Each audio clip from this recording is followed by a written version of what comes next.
Welcome back. Welcome. We are jumping back in to Ironsworn, back into the story. Well, back into it for the first time, really, because last session we just went over our bonds a bit. We rounded out our character to give them all three of their bonds. My birthplace. I think I'm just gonna name it Citadel Richter. Um, and yeah, Citadel Richter, and I'm gonna say birthplace. Okay, and yeah, we have my three bonds. We have Citadel Richter, my birthplace, where Alan was born. We have my wife, the trader Saskia, and my or the merchant rather. Merchant trader, same thing. And Sarda, my daughter, who is trained to be a huntress. And yeah, interesting. Um, I am, yeah, I'm honestly almost following the, I'm actually not, I'm not, I'll scratch that idea. I was like, oh man, I'm doing the Banner. I gotta play Banner Saga again. It's so good. I'm doing the Banner Saga thing, but the mom wasn't a part of the picture of Banner Saga. But yeah, cool. We've got it all ironed out. I can't avoid it any longer. We have to step in. So I have thought of this first scene for a little while, and I think it's a great place to start. So we see in our first scene. I think we see the camera panning its way in sort of slowly across what seems to be a fairly dark. I don't think it's chamber, but it's a fairly dark scene. It's most likely in the night, in the evening, and you can see sort of snow blowing its way across the screen, across the camera view, and as it pulls in, you can see the sort of warm, crisping light of some candles, and they start to frame their way around the light themselves, frame their way around these statues. And as the camera continues to pan in, we see each of these statues sort of line their way up. And the first statue we see is that of a like a young, very sort of youthful, almost like fairy like creature, or like humanoid, male, hair wisped to the side, and as it keeps going down, we see more of these characters. We see two women, probably of a little bit mid to younger age, definitely adults, but young adult women, one in armor, the other carrying a shepherd's hook. And we go down even further, and we see a very sort of a large, like jolly man. He's holding like a barrel, and then the sixth statue, six statues in total. We see a very we see an old man, elderly man in robes. He's almost near the center, and on the end, the sixth statue, we see, well, actually no, we would see that one last. So yeah, we would see that would be right at the end. Yeah, we would see the bigger jolly man with the barrel. We would see the young adult man with the axe, and it would kind of, his statue would be almost like formed together a little bit. You could see like his face, but also like the other half of his face is like a huge humanoid, and the other half has like antlers and looks more like an elk or a deer or a moose or something like that. And the last one on the end, we would see this very frail old man, like his skinny little statue. And these are small. These look like they're about the size of like dining cups. And there's candles sort of around them, lighting them. And we see before us the statues of the six lords. And so the whole time this is panning in, we could just sort of hear this mumbling in the background, this sort of prayer being spoken by this deep voice. And I think this is a scene atop the bridge of Citadel Richter, and we can like sort of zoom out to see that we are atop this huge spanning bridge that probably is it's very very wide. I don't want to put down a number there, but it's wide enough that I think like it's quarter of a mile, probably that's too much, but it is a massive structure. This bridge, like, it almost looks like I'm just hanging out on literally like a castle wall of a huge fortress in high and possibly high in the mountains. And I'm imagining we can sort of see over the edge. We're on like one edge or something of the kind, and we can kind of see over the edge and into the distance of a light sort of cracking its way over the horizon. The sun is rising itself, and our camera zooms out enough to see this scene, and also our first shot of Alan Richter. And we see him. He's sort of on his knees. He's praying towards these six statues, these idols. Probably one. I don't even think. No, he's not praying. He's not on his knees. He's standing. They're in like almost like an alcove thing. That he is nearby, and like the span behind him and around him is this sort of bustling.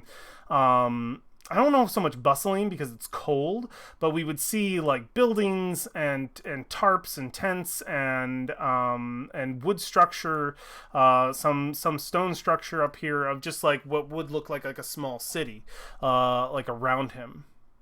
And we could see he's got like sort of incense burning kind of thing, the candles around, and as we zoom out, we can sort of hear him mumble in his voice. Says, "Unto Leistung, give me strength, and Lieben, enforce me with your life, and to Weisen, your knowledge, Gerissen, swiftness." And he just goes down the list of all of them until he gets to, I say, "And to Ancien, give me your courage, and he sort of just pauses for a moment. "Richter, please, give me the judgment I need for these people."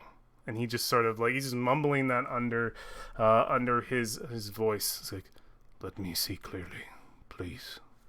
And he sort of mumbles and finishes that prayer, and we just sort of hear the last mumblings of it. We hear the names, Lieben, Leistung, Lieben, all of the names of the six, until he pauses on Richter, and we can hear him say, "Please, let my eyes be clear." And he steps away and sort of does a sort of a ritual bow, and we can see nearby a fairly staunch woman. She looks definitely looks like she's a bit broad-shouldered, and I imagine like I'm imagining golden hair for sure, very Nordic,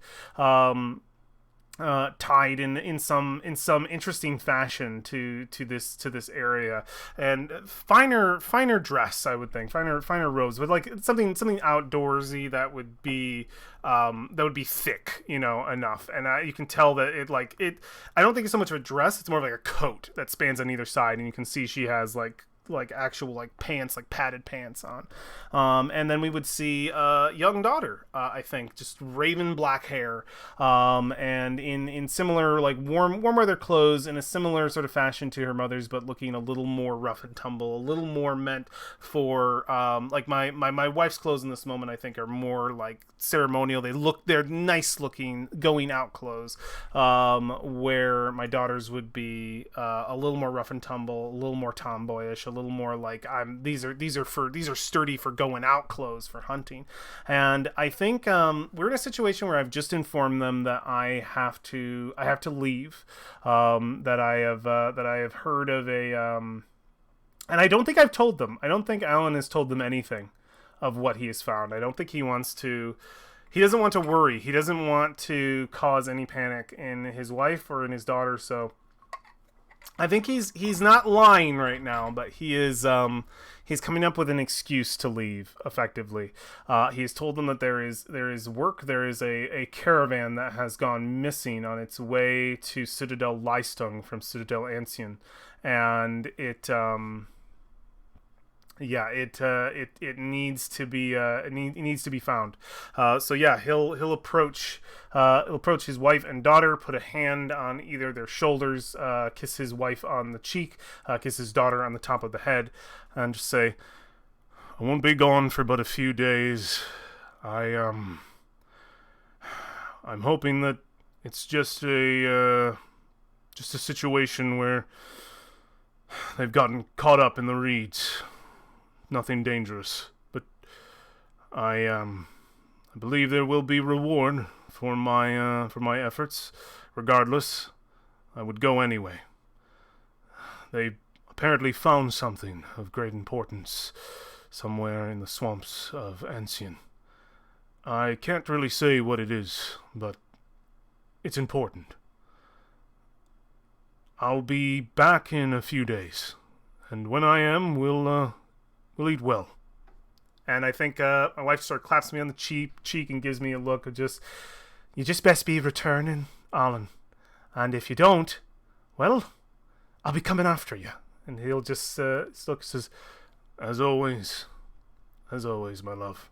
And he kind of looks down at his daughter and just says, "No, I'm going to be back soon. I expect that aiming arm to be a little more steady than last it was." And she just kind of looks at me and sort of pushes. I think she just pushes on my shoulder, just kind of like, better than you could probably do. Like she just sasses me or something. I imagine of the kind. She says, probably something quippy along the lines of just like, "Don't think I have to practice much to stay ahead of you, Dad," and just kind of like shove me. Just say, of course. Well, to the road then, as it were. The six guide me, and they kind of just both bow their heads and just say, "May the six guide you," together. And he starts to head off. He leaves his home behind, and he heads for the stairs. And I imagine what is the sort of elevators, effectively the wenches, the winch that probably leads you down to a base of some kind. And I think we would sort of see that scene of Alan in whatever kind of, like, if you've ever played Horizon Zero Dawn, they have that city with the actual like elevators, like the winch steel elevators. Like I think that this is definitely that. There's probably one or two on either side that go all the way down on either side of the bridge, and he heads towards the east one. And we would just see a shot of him slowly filtering down in there while he's in the cage, and we can see the light sort of pass over his face as his sort of look of like pride around his around his family, a look of like, security, like I've got this, it's just another thing, falls away, and we would see the concern look on Alan. Like it's more of it in his eyes. His face stays stoic, but his eyes have a look of, I think worry, anxiety of what he's faced before, and the fact that he has to actually go back out on that road again. He has to go to the road between Ristar and Leistung in hopes of finding this thing. Now I have pre-written my outline, my incite incident. Reach Citadel Leistung, investigate what happened to the caravan, discover the fate of the scroll. And I think I'm just reaching Citadel Leistung. He probably wants to see if it got caught up in Leistung, is his first thought. And his prayer is that it didn't.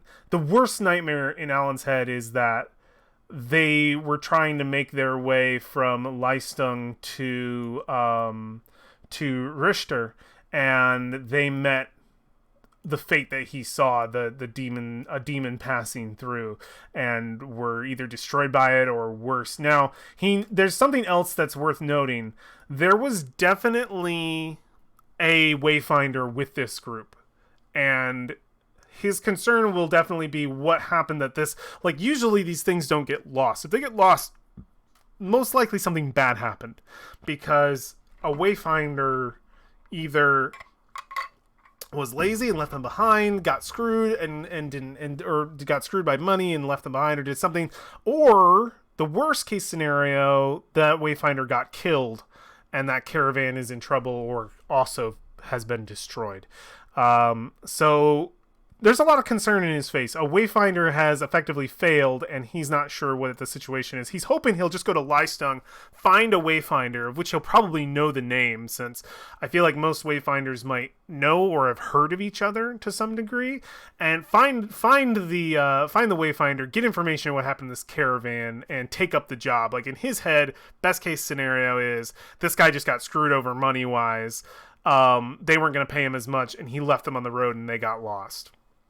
And he's sitting at a fucking tavern in Lystung drinking. He's going to hopefully just find him and be like, where the fuck is the caravan? And that's the prayer. But Alan's worried that it's worse. So we see the scene of him going down through the winch, through the elevator, and the sort of light, the bit of light that passes through that makes it through this sort of dark place. Flickers the bars past his face, and we would just get the look in his eyes of absolute concern, a sort of watery look of a wide eye on a more serious face. And yeah, he gets down, the elevator gets all the way down, he steps out, and it closes behind him. And what's down here, I imagine, at the base of Citadel Richter, is just like I imagine it's a very, very, very small sort of encampment. Very, very small. Low on the numbers. And yeah, I think we need to actually swear an iron vow here and now. And we should have sworn an iron vow when we were back up there making that prayer. So we're basically just swearing a vow to do this situation. So we need to make that first move right now on our inciting incident and do the vow, because that's kind of going to start us off. I might have missed a move there. It's been a while. Let's do it. Let's actually fucking swear an iron vow. Can we take a look at it? Yeah, when you swear upon iron to complete a quest, write your vow and give your quest a rank, then roll plus heart. Good. I'm really good at this shit. If you make this vow in a person or community with whom you share a bond, add +1. Fuck yeah, I'm there. To a person. Oh, I'm not to a person or community whom I share a bond. No, I don't. I don't share a bond technically with these. A bond could be the Wayfinders. I didn't think about that. Maybe I don't have a bond with the Wayfinders. I don't, obviously. Maybe I'll have to form one with others. Maybe I've been a solo boy for a while. Okay, let's roll swear an iron vow. We are doing so with heart. We do not have God stat devotant, but I kind of wish I did at this point with what I did, because my swearing of the iron vow, I think, was right there at that first scene with the statues of the six. Which I think look almost like rounded, almost like those dolls that get bigger, or not smaller, where you open them up, the Dutch dolls that open up. I almost think they look like that, where they're very simplified carvings of the six gods. It'd be interesting. I might have to draw that out. So let's roll and see how we do. There's no modifier. Oh no, bro! On a miss, you face a significant obstacle before you can begin your quest. Envision what stands in your way or ask the Oracle if unsure and choose one. Oh no. You press on and suffer -2 momentum and do what you must to overcome this obstacle. So I think I know what it is. We're gonna come back a little. Actually, no, we're gonna go right where we are. I get all the way to the bottom. All the way to the bottom. And a significant obstacle before I can begin my quest. Envision what stands in your way, ask the Oracle. It makes sense. The cage opens. Oops, sorry, I bumped my mic. The sort of cage opens to the elevator contraption. The lift. We'll just call it the lift. I keep stumbling around the words for that.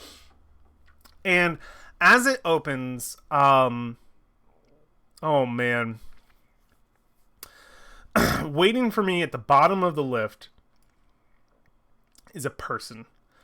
I think it is the They would know me too, and I think they have something for me, and it would be knowledgeable enough for me. He does have that sort of folk hero-esque situation to him. Fuck me. It is, yeah. It is the oh, what are they called? I completely forgot what they're called. It is the steward. That's who it is. It is the steward of Citadel Richter. He has caught me at the gate. Okay, let's figure out who this is. Let's make a detail here of who the steward of Citadel Richter is. Is it the direct steward, or is it somebody else? I don't know if it's the steward. I'm gonna say it's not the steward. I'm actually going to say it is the Vicen Council of Citadel Richter. So whoever the Vicen Councilman is, and I think they know what I'm setting off to do, and they want a piece of the pie. I think something like that. So let's I don't know why I'm in bonds. Let's crack open. Just because I don't know if it's straight up the steward yet. That seems a little too high up important. I wanted it to be a member of the council, but it should just be somebody else, somebody who would be interested, and it would totally be who would have interest in what I'm currently doing and be wanting to stop me in this moment. And this is probably the person who told me about the scroll, how I learned of it. Very okay. And there's something that they want from it, because I have an idea. I have an idea. Let's get this person detailed really quick. Dramatis personae. Let's get their name.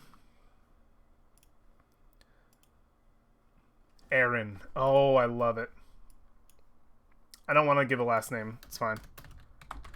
It'll be Richter, if anything. From where they're from. I think anybody who's from a citadel takes the name. If they're born under. Oh no, they would be Vicen. Aaron Vicen. Yeah. You don't take like a family name. You take a name of one of the lords. It would just be Aaron or Aaron of Vicen. Alan of Rishtar. I like that. Of Alan of. I might just change my name. TBH. Alan of Richter. I like that. That's cool. Man, I miss this game. Shit's fun. So location is going to currently be Citadel Richter. Yeah. Citadel Richter. And let's just give some descriptors of this person. Charming, ugly, determined. Oh no. Okay. Oh my god, holy shit.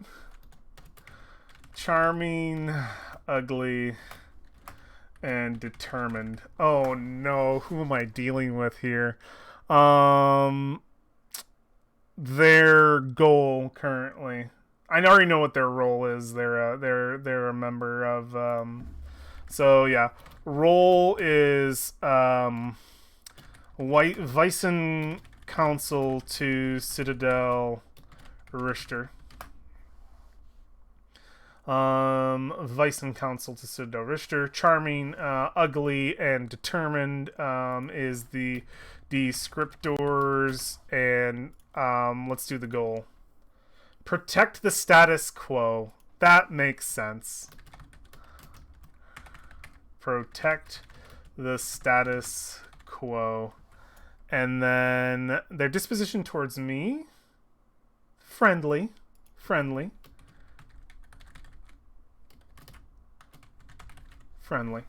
I have to kind of write that in as my name. Alan. Friendly, because if somebody else plays in this, so. And the current activity, seizing.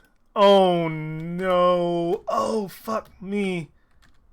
Seizing me. Activity. Oh fuck me. This is not good. Activity, Alan. Oh no. Friendly though. The cage opens. Erin, heading up, and I just kind of like just confused as to why, because I think this is like a small, like there is like a small encampment down here, but probably not of more than 100 people, even, and most are like probably members of the crusade, or because they're kind of the general guard of all the citadel, so members of the crusade under the banner of Richter, or probably, I would say like hunters and other things. There are a lot of people, like anybody down in this area is getting ready to go out into the land, or to talk to somebody who's going out into the land or something of the kind, and just says, I didn't expect to see a council member in the Wayward camp. And he's just kind of confused. And Aaron raises a hand. And I'm imagining Aaron's a male for sure. And I think they are, they're very, like I'm definitely imagining like a very like sharp-nosed individual, sharp features. So ugly by the way of like they're very pointy. And I think they they're very much your stereotypical scribe, I think, looking individual. And I'm going to say like ugly factor would be they are just very sharp and pointy. They don't have a very warm disposition. They're very look rough around the edges for sure, but they're charming and determined, and I think we would mean like this person was meant for fucking Citadel Ancien, not not Vicen, but they utilize those skills. So Aaron, Vicen, all right, cool. And as I'm speaking, we just immediately hear, "Spare me the dramatics, Alan. You know why I'm here. I wouldn't come down into the cold unless I was expecting a certain someone that I would be meeting." And Alan just kind of looks down a little bit and says, I have a job in Lystung. And he just kind of raises a hand again and says, "Come now, Alan, you and I understand the situation quite well. If you would come with me, please. I have made room in a tent over this way." And he kind of points over, and I immediately see some of like the fucking council guard, like some of the higher ups in the what's it called, the Lord's Crusade, and he immediately draws me over there, and I just kind of say, "Damn it!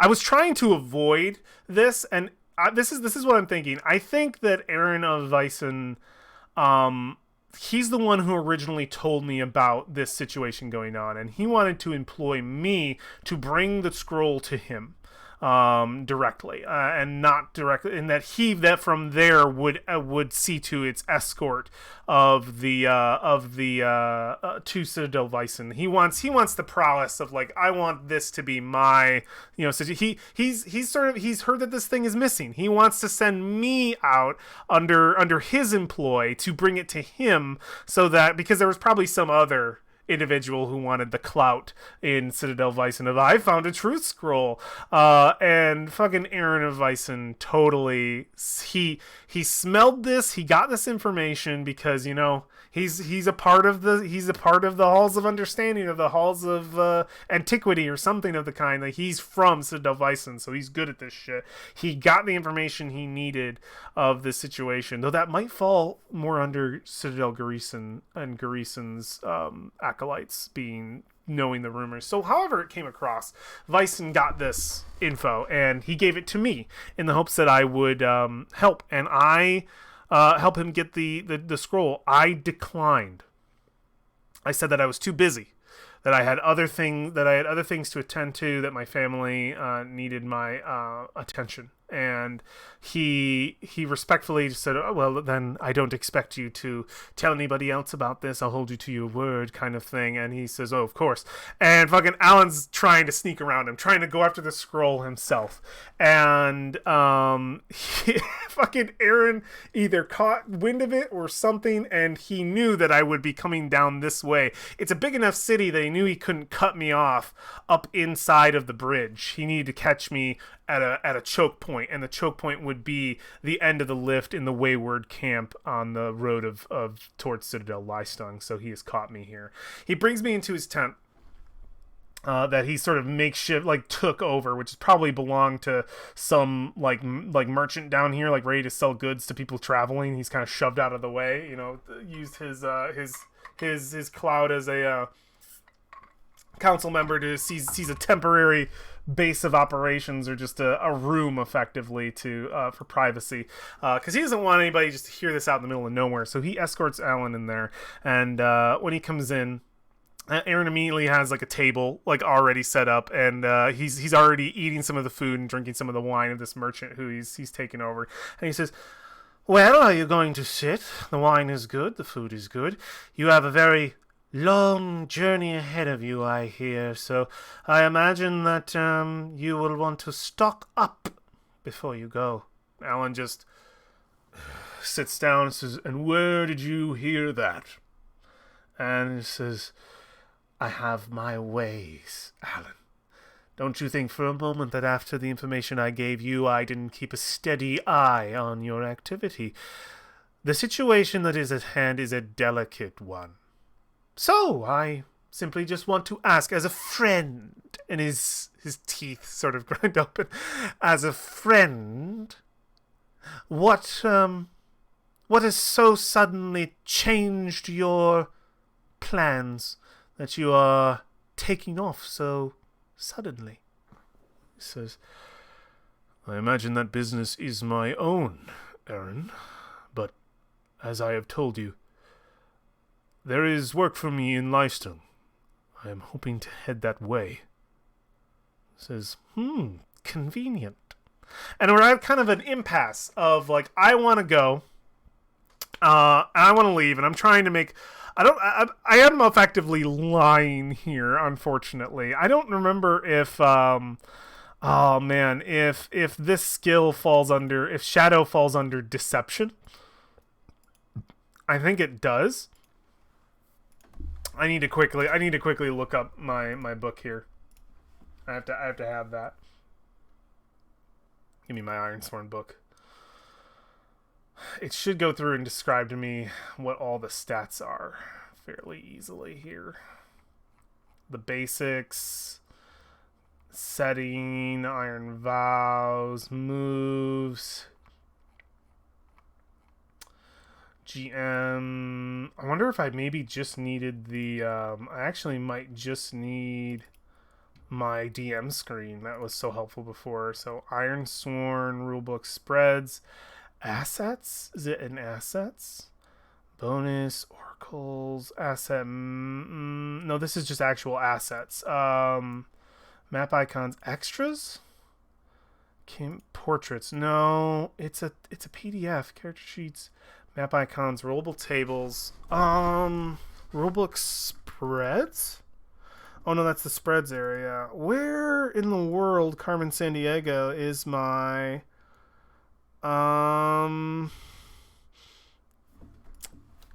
Ironsworn?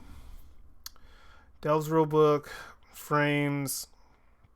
There is a book, like a Wayfinder book, that's like really helpful. Oh man, these are like extra oracles. It's interesting. I didn't know I had that. Map icons, draw.io maps, extras. You sure it's not an extras? Portraits are all the pictures from my previous campaign. Sorry, I'm just trying to find out where this shit is. Would I have just tossed it in assets? Oh yeah, here we go.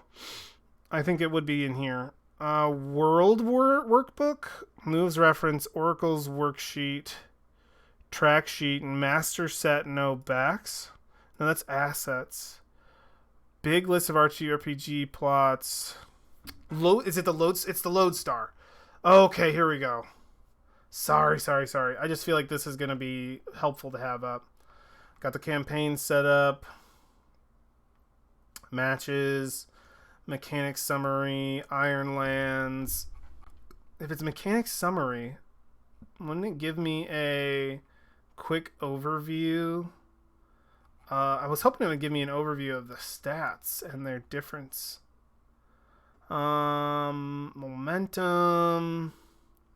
It did the matches, foes, making moves, adventure moves. You know, I might just have to go back. Sorry, this is taking up so much time. It's how it is. Like I said, it was going to be paced pretty chill. Yeah, we just need to know. I want to just have those up because it's easier to be able to figure out what I'm doing roll wise when I know what the stats are. Enduring harm. Is there like a stat that's like, I'm gonna type in shadow and see if I can just get shadow to show up. Shadow.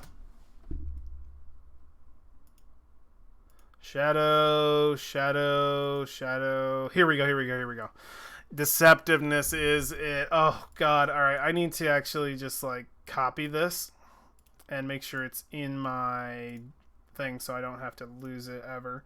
Handout. Stat meanings. Yeah. Okay, cool. So it is deceptiveness. So I would have to try to be sneaky right now. Oh god. Fuck. I'm trying to think of what the character would do in this moment. Would he try and just be like, I'm just heading to Sudalice? Would he try to sneak around it? I think he would. I think he would give it a shot to get past Aaron of Vysen here. To step around him before continuing the quest, because going back to the move that I made.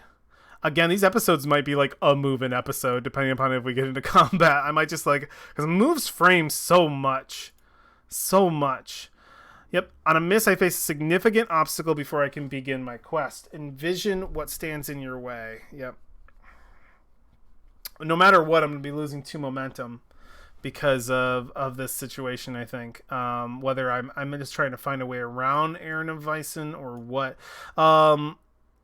But it doesn't say make another roll, and I wonder if I shouldn't. I wonder if it's just I missed, so I face a significant obstacle.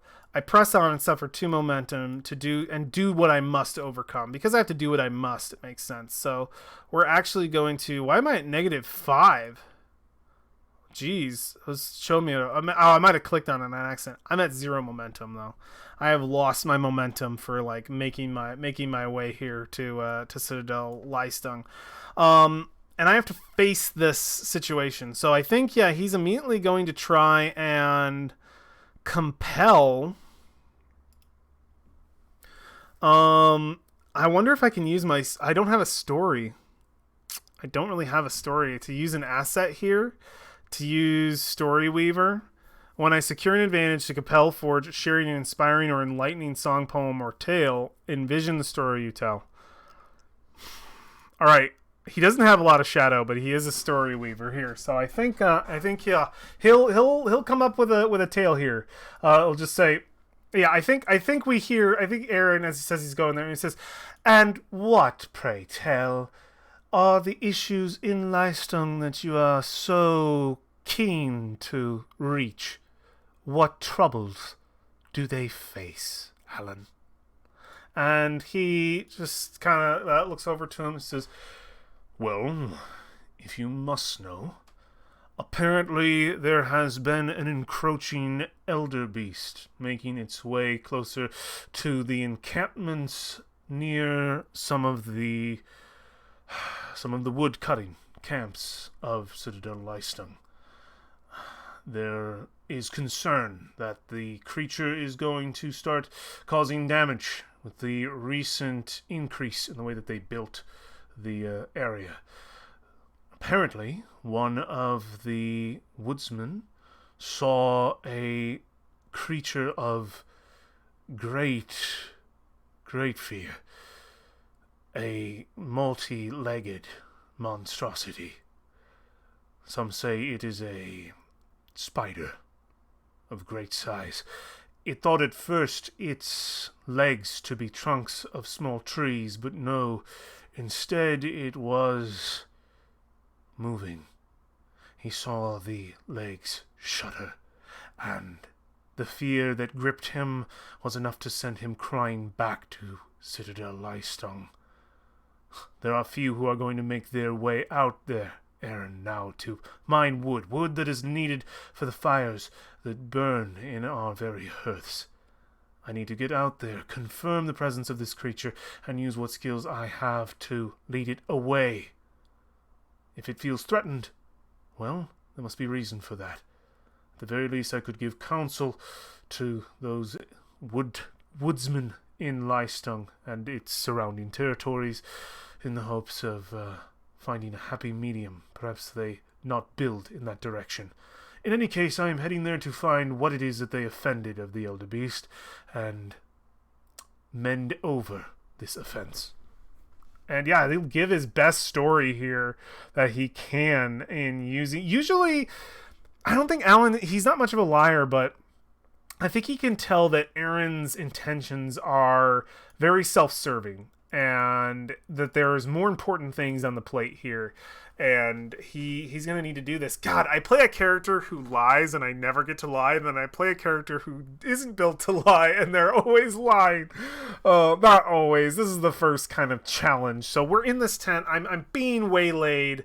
I need to talk my way around Aaron here. I'm going to use my Storyweaver asset to take one +1 bonus of a story that I'm telling. I'm coming up with a straight lie of a creep. Now I'm bummed it's a lie because that sounds fucking creepy. This fucking elder beast spider, oh shit, in the woods where its feet look like they're actually supposed to be fucking trees. Oh god, I'm creeped out just thinking about that. I'm glad this is just a story. Plus, who knows if that's totally real? That's totally real. +1 and take +1 momentum on hit. So let's make a roll here. Let's do a compel. I'm trying to convince him to let me go, that I'm not acting on the quest that he gave me. That I'm not making any kind of move to that. And that I'm just trying. Oh, I need to mark my miss. I just forgot that. So let's actually mark the failure, and then let's oh no, it's only 2 if it's a miss on a completion. Yeah, that's right. I was like, it's a swear iron vow. So we are going to make a compel roll. When you attempt to persuade someone to do something, envision your approach and roll. So I'm lying or swindling. I'm rolling plus shadow, unfortunately, and I'm trying to just get him to believe that I am not going after the scroll quest that he originally wanted to send me on for his benefit. So submit, and I have a +1 bonus, and let's see how this goes. All right, it's a weak hit. As above, but they ask something in return. Envision what they want and ask the oracle if unsure. I think I know what they want. So on a strong hit, so they'll do what you want. So I take +1 momentum. I'll get an extra momentum. And if I use this exchange to gather information, make that move now and add 1.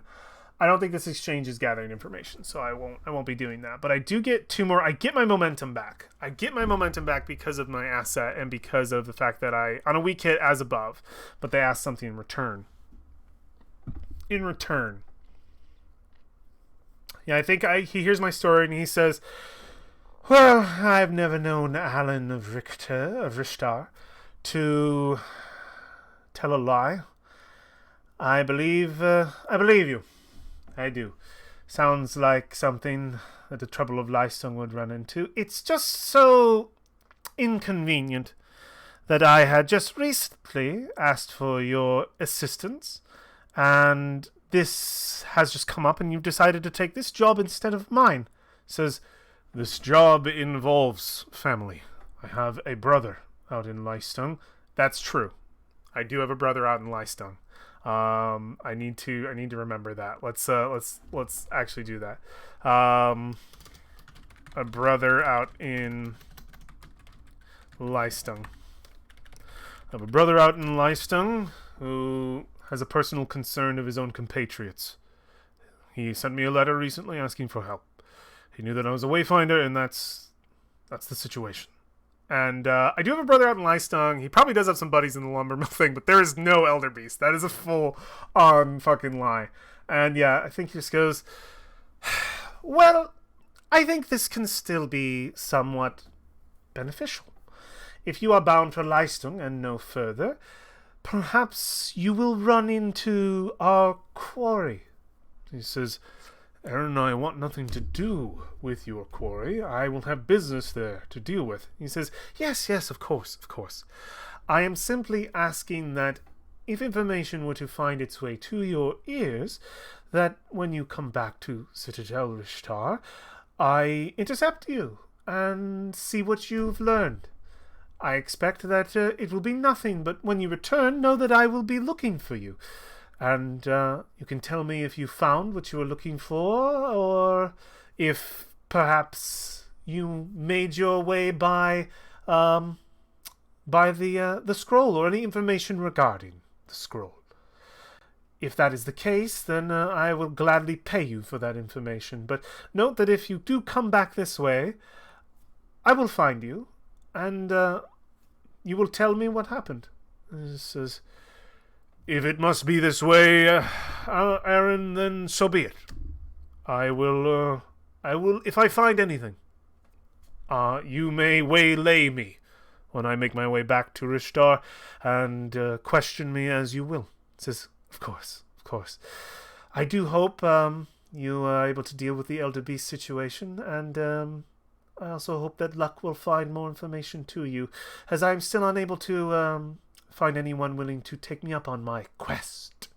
So, good luck to you, Alan Richter, and do be mindful of the road. And I just kind of nod.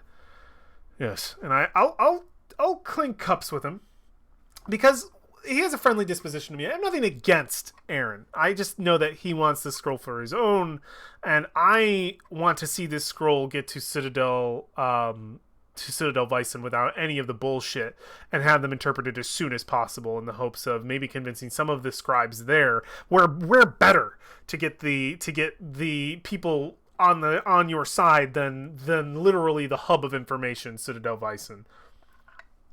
All right, so I have effectively made my way past this challenge. I don't think it adds anything to my actual inciting vow. I think because I failed, that is something I just had to get past to get around. And we're going to leave. So I immediately, we see him sort of leave the tent, sort of pop up his collar on either side against the cold, and leave the warm of the tent of Aaron of Vysen. And make his way down to the gates of this thing, because I imagine there's sort of a walled enclosure in this encampment, or wood, at least wood or stone, probably wood and stone combined, since we can do some low level stonework. Like, this area would not have been, like, this wayward camp at the end of the lift would not have been built with the rest of the Citadel in mind. I don't think it would have had to be built by us, perhaps.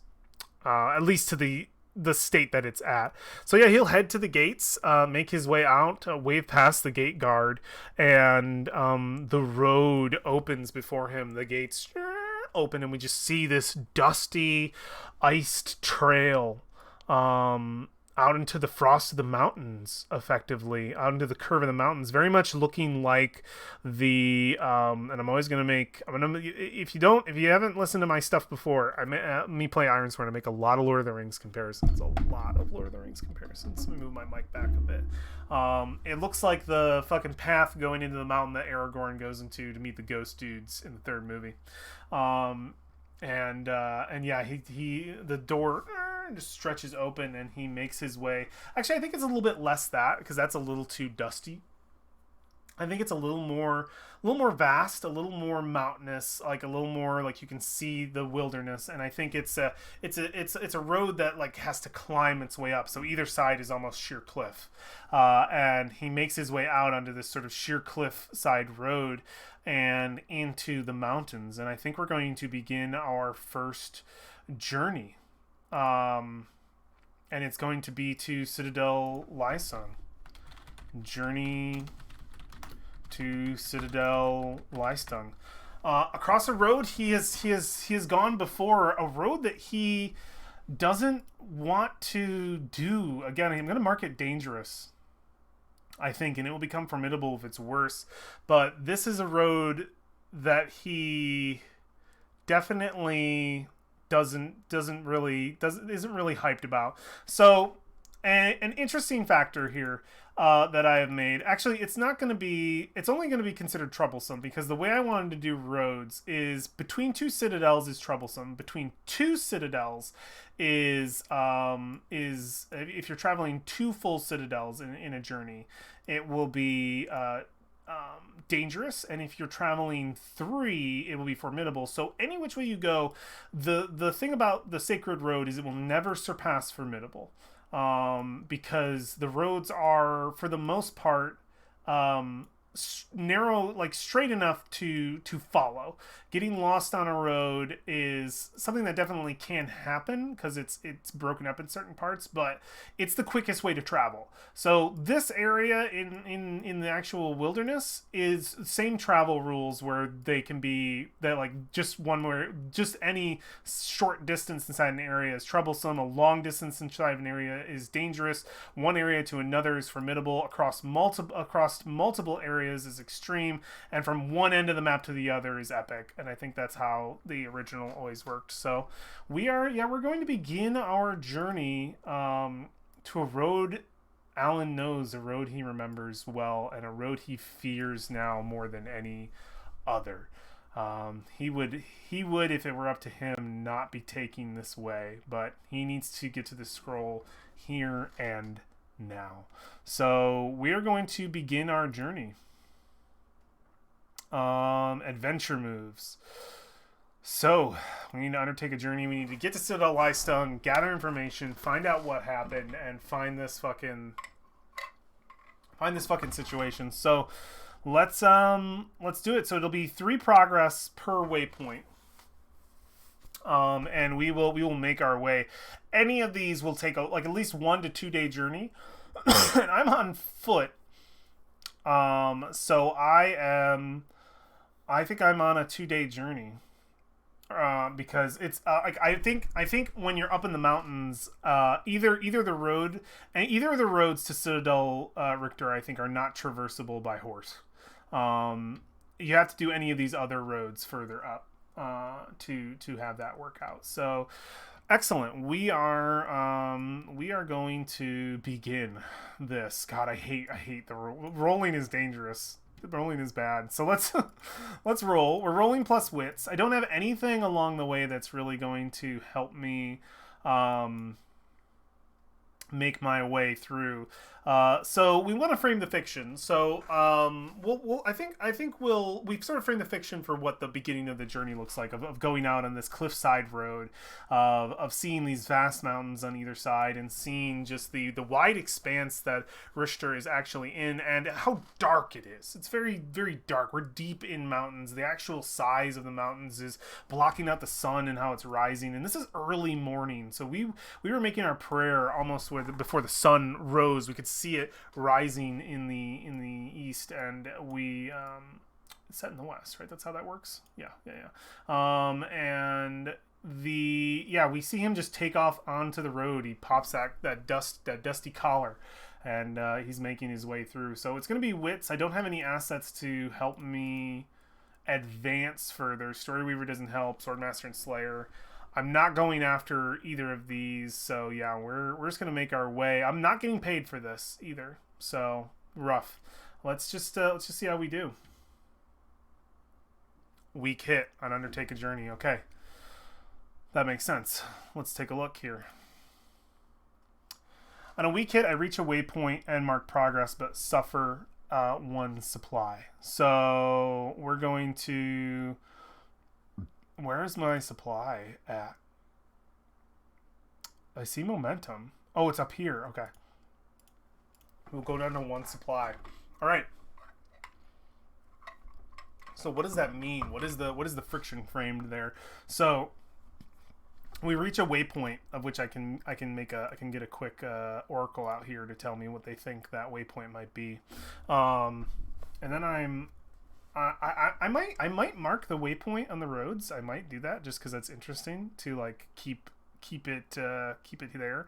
Let's see a location. We have our region or whatever. So let's see what what's a location actually going to show. Okay. It could work out, but we'll see. We'll see. I don't know if like a delves aspect or focus would work better here. No, let's do the location. Let's keep to the journey and see what we have here. A valley. A valley. A descriptor of the valley. Mystical. Ooh, shit. A mystical valley. Alright, interesting. Can we give like an action theme here? Acquire, relationship. That seems too... To me, I think I might need to use delve for that. Aspect focus. Unnatural darkness. Oh, shit. Okay, yeah. No. I like this. I like this a lot. Icon.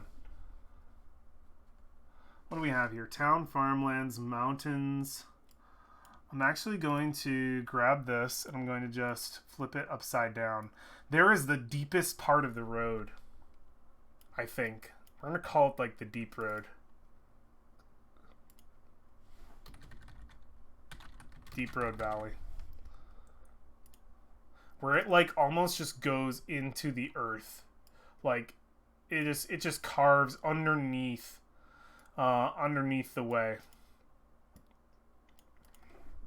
I'm actually going to put it like over here because I'm sure there's going to be a lot of things on this map. We're gonna mark it up with all kinds of pockmarks of different things.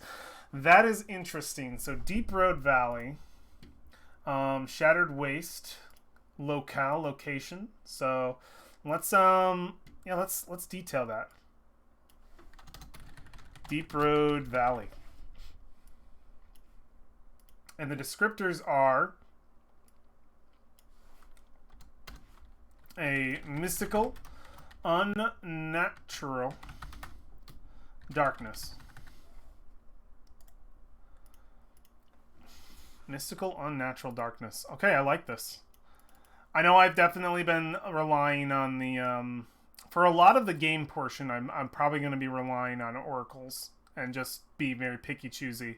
But when this shit works, it works. So yeah, I think we see Alan make his way to a part of the road that, remember, it began with a sort of sheer cliffside on either way, and immediately we can see just these sort of frozen steps, and he lets out a big sigh, just a like a here we go again, and we can see the breath sort of make its way from his face. Something about Alan. So yeah, I've described him thus far.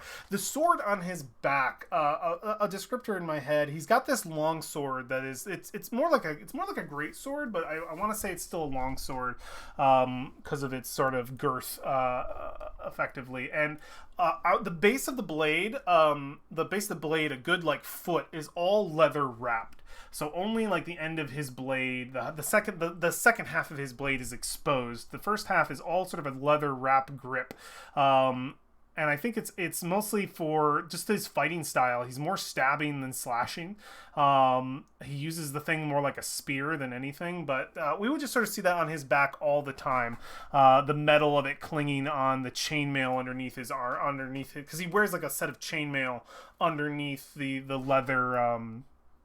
The leather coat, which goes fairly far down, like he's wearing fairly long clothes. So yeah, he just sort of, that breath comes out. His hair sort of wispy on either side. Definitely looks like a lot of sweat in there, and he just sort of braces himself for the big dive as he's going into what is considered probably the deepest valley in the area. And it's just, yeah, there's an unnatural darkness to this place. I think this is a place that a lot of caravanners don't want to like go through. They'll try to go around it, sometimes leaving the sacred road, just because it is there's a lot of superstition around this place. and I think we can write that down. Uh, Avoided often by caravanners. They'd rather brave the wilds. Plenty of suspicion around this part of the passage. It goes deeper into the earth than any other part of the sacred road, and so the darkness there feels oppressive. I'm gonna say, like, there has been no evidence of monsters, of beasts or horrors, but it unsettles people to the bone. There are rumors of folk getting lost down there, but no real proof. Like, I want to make this like a place that, because we're just sort of passing through, it is just sort of this dark crevice pit. And when you get down there, I think there's like, you're down far enough that snow trickles down here and plays on the little bit of light that peeks through the ceiling, and folks think they're seeing ghosts. Yeah.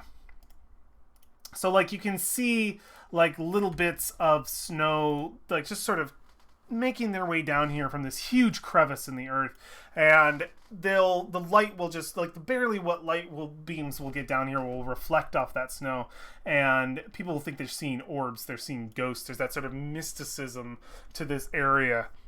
And I think when we can sort of see him in the dark path, the light that, I love this idea, it's at like high noon where the light is highest, and the light itself, like, you don't want to go through, you don't want to go through here. Like, you could get lost if the sun is not at its highest.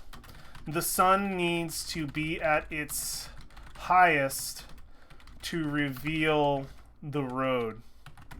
So it's almost like this beam of sunlight comes down. As long as you step in the sunlight, you are in the road. So I think he takes a breath at the steps and has to wait patiently. And that's the supplies that are being burned, that are being used, and he has to wait for the sun to get to its highest point to make his way through the deep road valley. And I think we see it get to the highest point. We see him sort of pack up his stuff. He's spent that supply, and we see him dive down into the road, taking to the steps. The sound of the metal at the end of his shoes clinking against, or the leather rather, at the end of his shoes. I don't think he would use iron on his boots, or would he? Maybe he would, and it would clink his way down those steps and into the darkness, and we would sort of see past him that curved light road, and on either side just darkness into the vastness of this crevasse. And yeah, we have made the first part of our journey. Excellent. That is going to be this episode. We'll make our way further. Let's mark that progress really quick. Let's get it marked before we're done. We're gonna go into the valley, into the darkness, and I think we're effectively making our way to that waypoint. We're there, and now we're going to be traveling through it. Yeah, very, very cool. Let's call it there. Thank you so much for joining me, and I'll catch you for the next one. Take care. Bye.